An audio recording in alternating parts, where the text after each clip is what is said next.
Welcome to tonight's video on the second part of day 2.5, talking about properties of roots of polynomial equations. There's a couple things we've talked about that we'll just reinforce. Number one, if a polynomial equation has a degree n, then counting multiple roots separately, the equation has n roots, meaning if it's a third degree equation, then you will have 3 roots or zeros.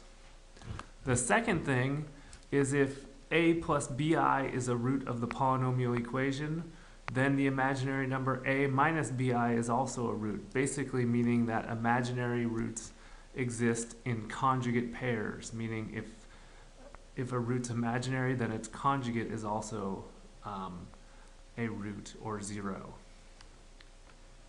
So the first example we're going to do here is it says find a fourth degree polynomial function with real coefficients that has -2, 2, and I as zeros, and such that f of 3 equals -150. Well, the first thing you want to do is write what's called a linear factorization for the given zeros. So for example, if -2 is a zero, that means x plus 2 is the factor. If 2 is the zero, that means x minus 2 is the factor. If I is a zero, that means x minus I is a factor. And also, if I is a zero, remember the conjugate negative I is a zero as well. So if x minus I is a factor, then so is x plus I. So those are the 4 zeros for the function. So then once you get the linear factorization, you're then going to multiply. So let's FOIL here first. So we get x squared minus 2x plus 2x minus 4.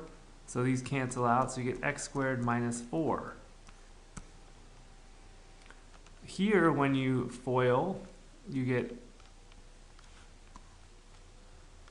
x squared, then you get plus ix and minus ix and minus I squared. Notice the ix's will cancel out, so you get x squared minus I squared, and remember I squared is -1, so basically it is x squared plus 1. So then we're going to take x squared minus 4 and x squared plus 1 and multiply those together. We'll FOIL. So you get x to the 4th plus x squared minus 4x squared minus 4. So we get x to the 4th minus 3x squared minus 4. That is our function. But the only thing we don't know is what is the leading coefficient of this function. Because basically any polynomial can be written as some number times the function. So basically what we're going to do here is we're going to figure out basically what that number has to be. So right now we know that this is the function, but we don't know what the leading coefficient is. So basically we know that our function is equal to some number times x to the 4th minus 3x squared minus 4. So what we do is we use the 3 for x and the fact that it equals -150 to find out what the leading coefficient has to be. So what we're going to do is take the 3 in,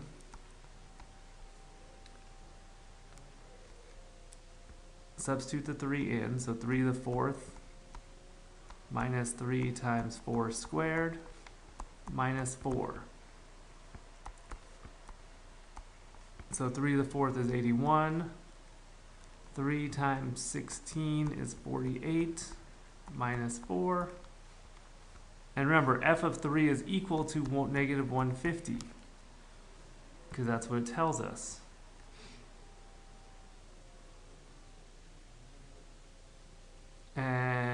So 81 minus 48 is 33. Minus 4 is 27. So negative 150 equals 27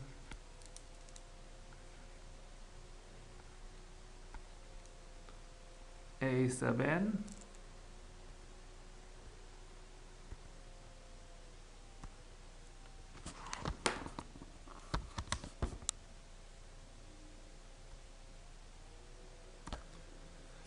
Let me go back and correct something here first. I believe I put a 4 in there for some reason, and it should actually have been a 3.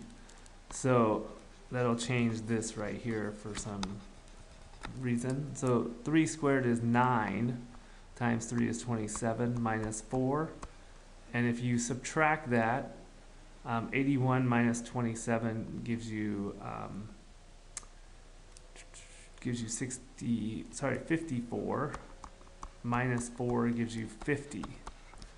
So then when you divide by 50, you get that negative 3 is equal to a sub n. So that is the leading that is the number that's going to go right in front there. So basically for our function, it's going to be negative 3 times x to the 4th minus 3x squared minus 4. So we just multiply that negative 3 in, and our function that gives us the zeros is negative 3x to the 4th plus 9x squared plus 12. That is the function that will give us the zeros that we had in the beginning, negative 2 to I and negative I. That is our function. So let's try again. It's a third degree polynomial function with real coefficients that has negative 3 and I as zeros. Well, remember, if I is a 0, that means negative I is also a 0 because the conjugate. So when we write it as factors, we have x plus 3 because that represents negative 3, x minus I because that's I, and x plus I is negative I. So we FOIL. So first of all, it's easier to FOIL this because they're conjugates. We get x squared. Remember, the middle terms will cancel out, minus I squared. Remember, I squared is negative 1, so it's x squared plus 1.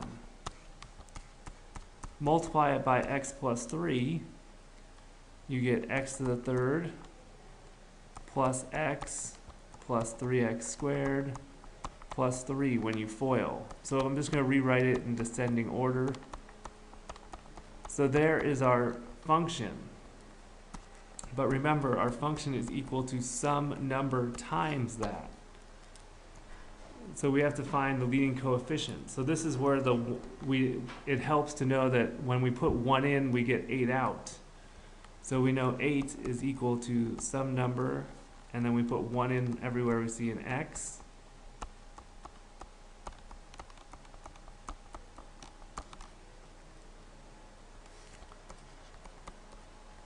Well, 1 to the 3rd is 1.